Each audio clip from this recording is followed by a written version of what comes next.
mệt quá ai ngủ thế đó hư quá của ai ngủ lu bảo hư quá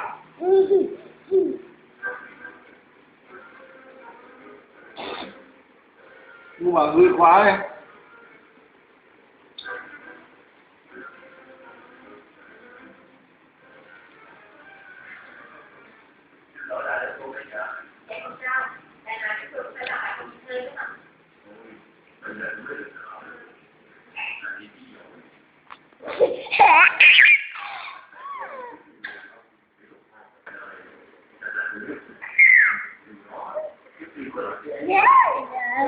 rồi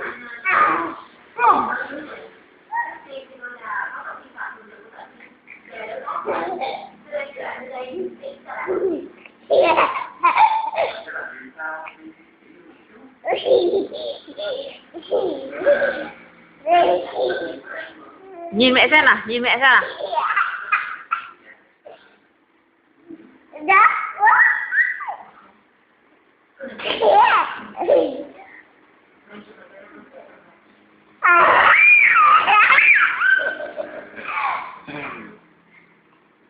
Tôi muốn cái kế hoạch làm việc của anh.